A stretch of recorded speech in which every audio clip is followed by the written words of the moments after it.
안녕하세요. 토끼양재입니다. 요즘 한파가 계속되고 있습니다. 어제는 운전을 하려고 운전석에 앉았더니 입에서 김이 나오더라고요. 차 안이었지만 어마어마하게 추웠습니다. 그렇지만 이런 추운 날에도 우리는 투자를 멈출 수는 없고 우리는 꾸준히 경제에 재테크에 관심을 가지고 살아야 됩니다. 그래서 여러분들 시간을 좀 더 줄여드리기 위해서 경제 기사를 요약해 보기로 했습니다. 한 번씩 제가 경제 이슈 체크라는 영상 올렸었지만 이제부터는 아예 10개씩 이슈를 모아서 공유를 해볼 생각입니다.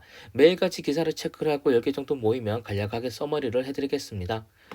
여러분이 직접 기사를 체크해보면 그게 제일 좋겠지만 현생을 살면서 은근히 경제 뉴스를 체크하는 게 힘이 든 게 사실입니다. 그래서 제가 정리하는 이걸 보셔도 좋기는 한데 주의하실 건 어떤 기사를 주요하다 볼지는 저희 주관이 들어갈 수밖에 없다는 겁니다. 그러니까 이거는 참고로만 보시고 꼭 여러분의 기준으로 다시 한번 주요 기사 어떤 게 있는지 한 번씩 체크해 보시기 바랍니다. 먼저 24일 기사입니다. 작년에 저는 금리 인상이 무작정 되는 게 아니라고 했었고 23년 하반기부터는 금리가 인하될 것으로 보는 견해가 많다고 얘기를 했었습니다. 그리고 역시나 금리 인하 뉴스가 나오기 시작하고 있는 거죠. 기사를 보면 봄부터는 인상을 더 이상 안 하는 걸로 보는 의견이 많아지고 있다고 하는 겁니다. 부동산을 구매하는 방법 중에 경매도 하나의 장르로 이미 자리를 잡고 있습니다. 그렇지만 저는 경매를 해본 적이 없습니다. 관심을 가지고 배워보고 싶은 적도 있었지만 더군다나 저는 법학을 전공했으니까 문외한도 아니지만 경매 쪽을 포기했던 이유가 이쪽으로는 전문가나 꾼들이 너무 많다는 겁니다. 만약 여러분이 한국에서 독학으로 영어 공부를 하면 어디까지 올라갈 수 있을까요? 유학을 가지 않고 한국에서 독학을 해봤자 한계가 있겠죠? 우리나라에서 더 이상 영어를 잘하는 사람 찾기가 힘든 상황일까요? 그것도 아닐 겁니다. 바로 영어 시장은 레드오션이죠. 마찬가지로 이미 경매 쪽은 초보자를 접근하기는 무리가 있는 분야라고 보여집니다. 초보들이 낙찰받을 수 있는 물건이라고 해봤자 사람들 거들떠도 안 보는 그런 물건들 뿐이겠죠. 더군다나 기사처럼 써서 사람들이 몰리고 있는 이런 상황에서 경쟁이 더 심해질 겁니다. 이번 기사에서 보셔야 할 건 사람들이 더 이상은 부동산에 미래가 없다고 생각하고 있는 게 아니라 지금은 또 어떤 물건은 경쟁이 심해질 정도로 사람들이 몰려들고 있다는 겁니다. 상위 20개는 경쟁이 6배가 넘는 되어 있죠. 누구는 아니라고 할 때 누구는 돈 벌려고 노심초사하고 있다고 보는 게 맞는 거고요. 저도 지난달 대비해서 난방비가 엄청나게 많이 나왔습니다. 12월에 쓴 게 이번에 부과된 건데 그렇다고 난방비가 저희 생활에 타격을 주는 정도는 아니었습니다. 하지만 이런 생각을 한번 해봤습니다. 만약 내가 가스비를 낼 돈도 없는 사람이라면 얼마나 이번 겨울에 서글펐을까? 우리 모두 열심히 돈을 벌어야 하는 이유가 이런 기초적인 생활이 있습니다. 우리는 아플 때 돈 걱정 없이 병원에 갈 수 있어야 되는 거고 먹고 싶은 게 있으면 돈 걱정 없이 사 먹을 수 있어야 되는 겁니다. 또 추우면 난방을 빵빵하게 들고 살 수 있어야 되는 거겠죠? 그러니까 우리는 돈을 열심히 벌어야 되는 겁니다. 이거는 25일 기사, 어제 기사인데 또 금리 인상 곧 끝난다는 얘기가 다시 한 번 더 나와 있었습니다. 24년 내년에는 비트코인 반감기가 오고 있고 그렇게 되면 보통은 반감기 정년에 24년 반감기니까 올해 23년도에 코인이 뛰기 시작하기 때문에 그리고 22년에 주식이나 부동산 시장에 박살이 났었고 그런데 23년 하반기부터는 금리가 인하된다고 된다면 어떤 상황이 펼쳐질까요? 코인 상승이 온다는 반감기 전년도이면서 작년에 그렇게 하락이 심했던 주식과 부동산이 지나왔다면 이 상황에서 금리가 일어난다면 과연 어떤 상황이 펼쳐지겠습니까? 당연히 우리는 올해 상반기 내로 우리 투자 준비를 모두 마쳐야 되는 겁니다. 저는 작년에 금리 인상으로 연끌이들만 죽는 게 아니라고 몇 번의 얘기를 했었고 우리 모두 죽는 일이라고 얘기를 했었습니다. 그런데 경제를 모르는 사람들은 금리 인상이 남의 일이라고 생각을 했었습니다. 특히나 예금과 적금을 신봉하는 사람들, 돈이라고 하는 건 투자가 아니라 피땀 흘려서 벌어야 되는 거라고 하는 사람들은 금리 인상은 좋은 거고 연끌이나 주식이나 투기꾼들이나 죽는 걸 얘기를 했었었는데 과연 정말로 자기들 문제없이 살았을까요? 작년 안에 그 사람들은 아무 타격도 없이 살았던 걸까요? 회사는 얘기를 해보면 회사가 차입을 해서 사업을 해야 되는 건데 이자가 오르게 되면 그만큼 수익이 줄어들게 되는 거고 이건 회사원들은 좋을 게 없는 거죠. 집주인이 갭투자로 집을 샀다가 이제 폭탄의 경매로 넘어가게 되면 세입자로서 좋을 게 없는 겁니다. 그리고 금리 인상으로 주식시장이 얼어붙어서 유상증자도 못하게 됐다면 주식이 얼어붙는데 어떻게 유상증자를 하겠습니까? 당연히 유상증자도 못하게 됐었던 건데 그래서 이렇게 유상증자 했던 금액이 줄어들었던 건데 이렇게 해서 작은 경쟁이 오는 회사는 무슨 돈이 있어서 사업을 유지하고 확장을 할까요? 만약에 어떤 회사가 사업을 확장 못하고 유지를 못한다면 그 회사 다니고 있는 직장인들은 아무리 열심히 적금 들여봤자 인생이 어떻게 될까요? 그러니까 우리는 어떤 정책이 있으면 그게 우리에게 어떤 영향을 줄지를 우리는 객관적으로 보고 냉정하게 판단할 수 있어야 되는 겁니다. 혹시나 괜찮은 종목에서 매수를 해뒀는데 그게 정책 테마로 엮이는 바람에 폭등을 해준다면 그때는 매도를 해야 되는 거지 절대로 더 가져가면 안 되는 타임을 봐야 되는 거고요.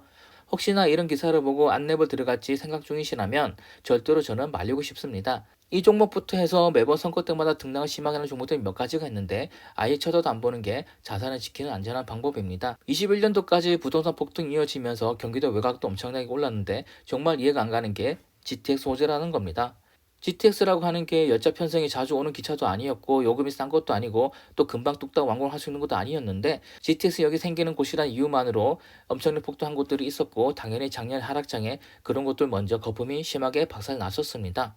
여러분들이 한번 상식적으로 생각을 해보시기 바랍니다. GTX 이슈로 폭등한 경기도 외곽 아파트 중에는 서울 외곽 아파트보다 비싼 곳이 있었습니다. GTX가 호재였던 이유는 서울로의 접근성이 좋아졌던 건데 그렇다고 한다면 인서울 아파트보다는 적어도 경기도 아파트가 싸야 되지 않을까요? 서울이라는 좋은 동네에 가기까지 걸리는 시간이 단축됐다는 이유만으로 아파트 가격이 올랐다면 당연히 그 좋은 동네에 있는 기존 아파트보다는 가격이 싸야 되지 않을까요? 그러니까 더 비싸진 곳은 어떻게 되겠습니까? 바꿔 말하면 금강구 노도강보다 비싼 경기도 아파트는 그 가격이 적정한 가격일까요? 그리고 혹시나 서울에 사는 분들이라면 여러분들은 수인 분당선이나 경춘선 같은 걸 타보셨을 텐데 그게 편하셨습니까? 저는 그런 걸 타고 환승을 해보려고 금방 오는 줄 알고 여기 갔다가 20분 넘게 있다가 온다고 그래서 버스를 탔던 기억도 있습니다. 그렇다면 GTX 같은 게 과연 서울 접근성 해결해주는 근본적인 대책이 될 수 있을까요? 다음번에 부동산 폭등이 오더라도 여러분들은 GTX에는 너무 의미를 두지 마시기 바랍니다. 화학이 어렵다는 기사가 어제 떴습니다. 이건 두 가지를 말하고 싶습니다. 첫째로 화학이 어렵다는 얘기는 저는 15년 전에도 들었던 말이고요. 중국발 경쟁업체 과도로 인해서 더 이상은 화학 쪽은 끝이라고 얘기를 했었었는데 그 뒤로도 화학업계는 쭉쭉 성장을 했었습니다. 물론 이번은 다를 수도 있겠지만 어쨌든 화학이 성장하건 안 하건 이거는 우리에겐 남일입니다.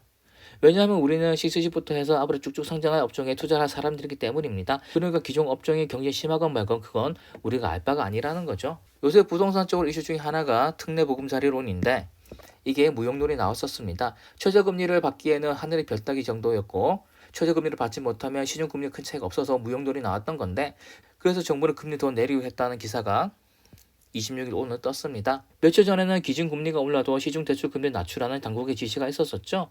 새벽에 부동산 카페 글을 봤더니 도대체 왜 국가가 금리를 못 올리게 막냐고 하는 글이 있었습니다.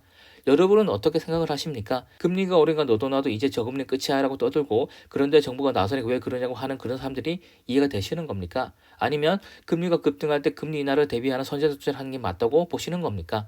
저는 그 사람이 왜 금리는 계속 오를 거고 정부는 절대로 안 나설 거라고 믿은 건지가 이해가 되지 않았습니다. 끝으로 반도체 전망 기사입니다. 우리 같은 평범한 사람은 기본적으로 경제 기사를 체크해야 되는 게 도움이 되는 건 맞지만 경제 기사 중에서도 정부 정책 같은 거에 집중을 해두는 게 좋습니다. 인플레가 심해서 연준이 금리를 인상시킬 수 있다라는 21년의 기사를 보고 하락장 대비하는 그런 게 중요한 거지 어떤 산업의 전망 같은 건 너무 믿지 마시기 바랍니다. 그러니까 이런 기사를 보고 반도체가 대박이네 이러면서 너무 큰 돈 넣는 거 말리고 싶어서 마지막으로 캡처를 해본 거고요.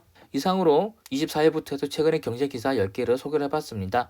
이런 식으로 계속해서 10개씩 기사가 쌓이면 영상으로 여러분들에게 서머를 해드리겠습니다. 혹시나 기사 관련된 거나 다른 거나 얘기할 게 있으시면 텔방에서 얘기를 해주시기 바랍니다. 저는 제가 올리는 정보에 대해서 뭐 감사하다는 얘기를 굳이 바라는 건 아니지만 여러 가지 생각 주고받는 건 적극적으로 해보고 싶습니다. 여러분의 생각, 제 영상을 보고 반박하고 싶은 거나 뭐 다른 종을 찾아내서 공유하고 싶다 이런 게 있으시면 텔방에 글을 남겨주시고 꼭 남기실 때는 제 아이디를 태그를 걸어서 남겨주시기 바랍니다. 그럼 제가 읽어보고 꼭 코멘트를 달아드리겠습니다. 감사합니다.